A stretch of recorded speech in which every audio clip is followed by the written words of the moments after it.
Now let's talk about boosting sales. And what this really comes down to is really having good messaging is what I want to. So what I want to focus on what you're putting in some of your email templates, because if you do everything I just mentioned to you, but your emails are garbage, then that's not going to be great for you. Meaning, if you send out an email blast to 1,000 people, but the email message is not good, then your results might be limited.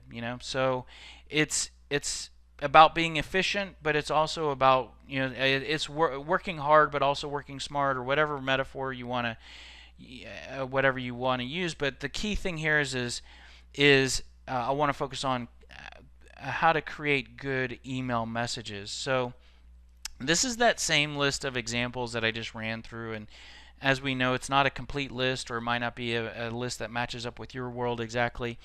But I just put in red so the thing is that I can't tell you what to put in all your emails, because like the examples that are in black are very case by case. So what you should put in your email to a customer that purchases is different from everybody else. So I could maybe work with you one-on-one to figure out how to best compose that, but it's hard for me to kind of say use this process. But about half of these scenarios I can help you with, and the reason why I can is because they're more closely tied to prospecting, and it's easier for me to give you suggestions on building your prospecting and sales message than really some of the other stuff. And so those are the areas in red, which are basically what are we emailing someone when we're trying to reach out to them for the first time, when we're leaving them a voicemail, when we're checking back in with them. So I want to show you kind of a methodology for figuring out what to put in those messages. And so first, let's look at what most salespeople do. And I feel very confident when I tell you what most salespeople do, because I get these emails every single day. And it's basically a product selling sales pitch. So it's emails, hey, hello, I'm with this company. We sell this type of service. This is maybe how it works, or how it costs, or what it does. And then the email is always typically focused on trying to close the sale. So it might not be saying, trying to sign me up, but it's validating, do you need this, do you want this today? An example of an email trying to close the sale, sometimes payroll providers will reach out to me, and I've used this example before, but certainly you don't sign up for payroll outsourcing over one email. So they're not trying to close the sale in the email, but the message of the email is around, are you looking to change payroll providers? And so I might not. Most likely, when they send that email, I'm not. But that doesn't mean that it doesn't make sense for us to talk.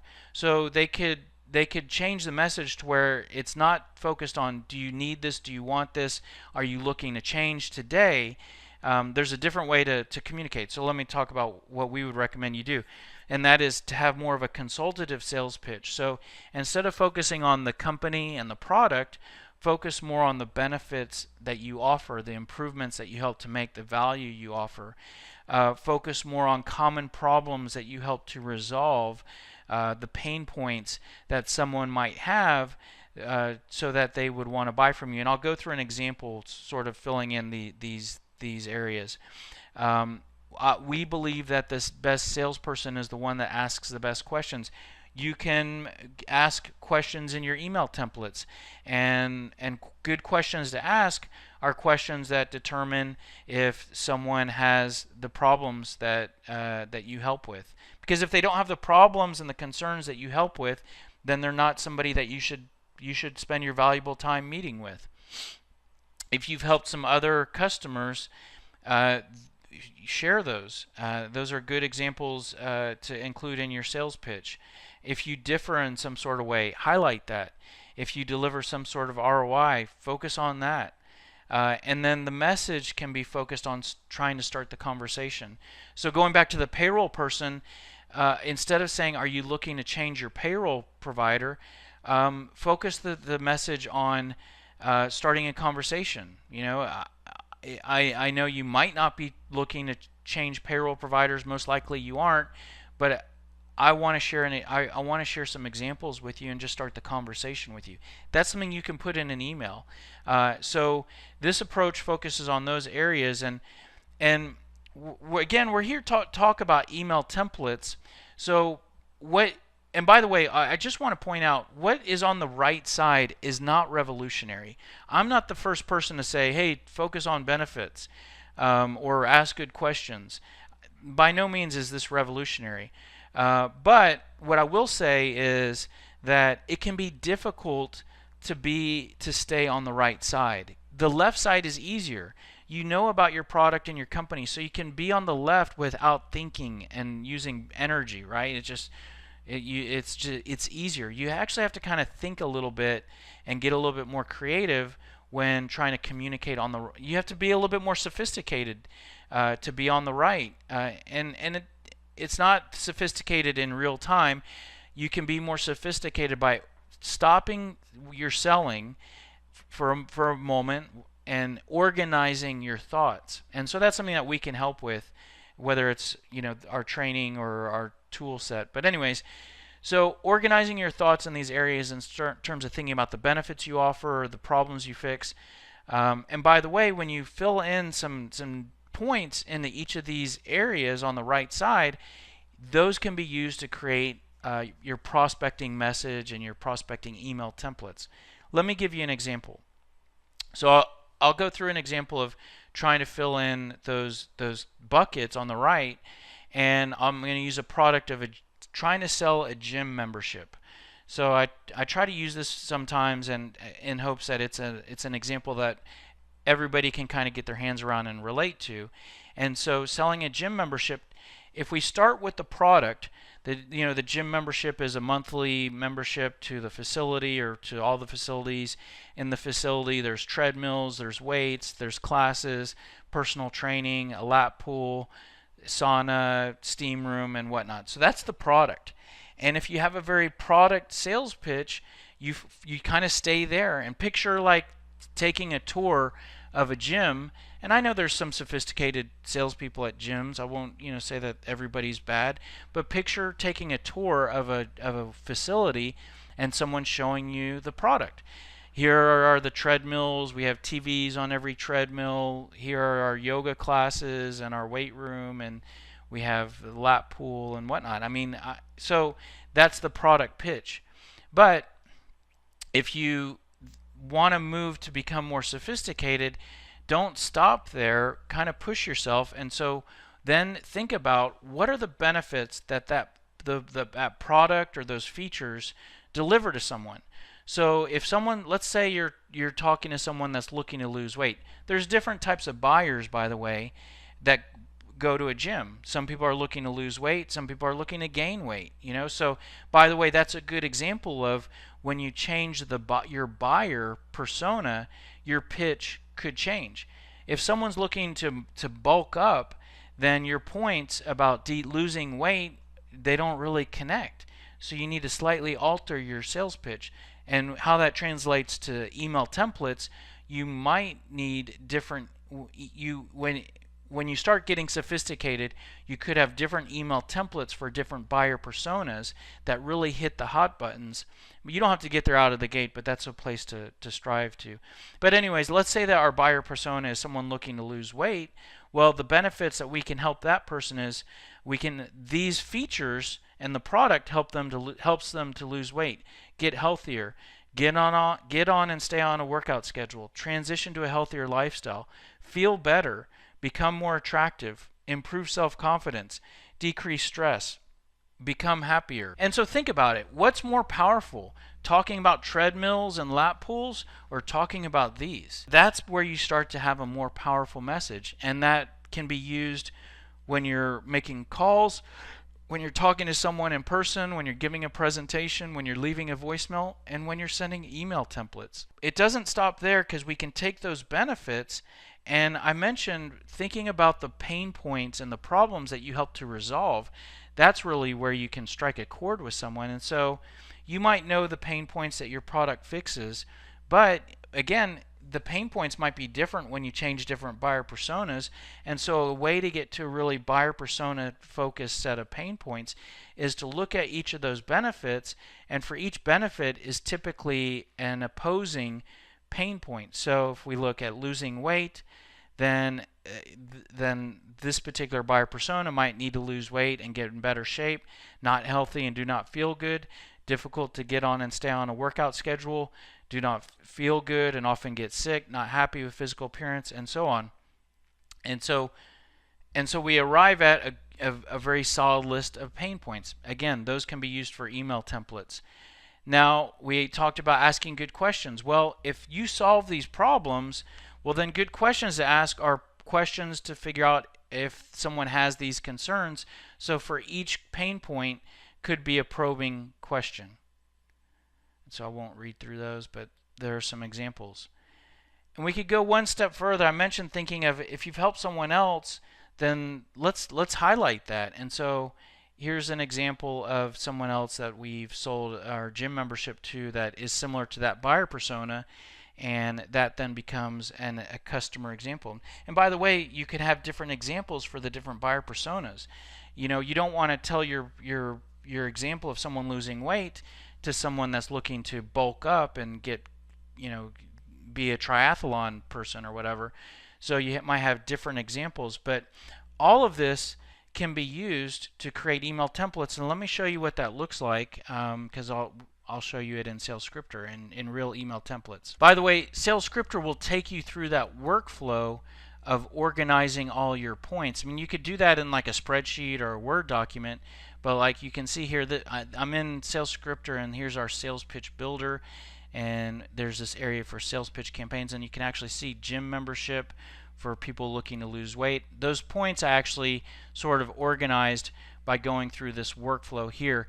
Again, you know, it's just about organizing your thoughts. You could do it like I said, in a spreadsheet.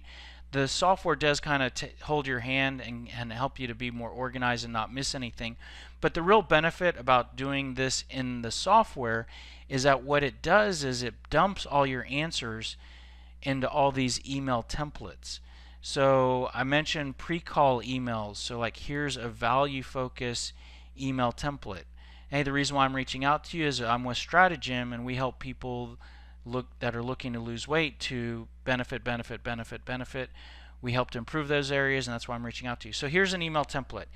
Now, listen, I'm not going to say that this is perfect. Either just it might not match up with your selling style or your sales process, but what has happened here is that we dumped all these benefits, and then the software basically links all your answers to create this. So if anything, it's at least just better than a blank piece of paper. It's also kind of, it helps you to be reminded to focus on benefits. So you can come in here and add more or take anything out, but that is an example of the benefits. Now I mentioned that when I showed you the consultative selling approach, we had benefits and we had pain points and we had questions and a customer example. Well, each of those can be a unique email. So you see here, these are different pre-call emails, but you have a pain email, a name drop email. So here's a name drop email that mentions that example of helping someone lose weight. And so you have these different emails. Now, we also string these emails together to create what I've showed you earlier, which is email threads. Earlier, I showed you like an email thread for our demo requests. Well, that's a unique scenario to my business that is different from yours. I told you that this process kind of helps you with prospecting. So we do give you these pre-call email threads, and like here's a 6 email thread that is, so here's a value message, a week later a pain message, a week later a name drop message. Here's a qualify message that brings in some of your questions, a product message. So email number 5, I told you I get emails every day with a product message, and they send me the product message on email number 1. In our approach, we start to get to the product, some product details on email number 5, and then here's a last attempt email, checking in. So just some thoughts there. Again, And again, you can send that thread through our system and we'll automate those. You can edit any of these templates as well. But anyways, so that is an approach to creating a message, and you can use the content for that in pre-call emails, LinkedIn emails. You can also use those same points. So you see here post voicemail emails. I told you the consultative approach, when you kind of organize your thoughts, you can use that for everything. So you can also use it for voicemail scripts. So like here's a voicemail pain message.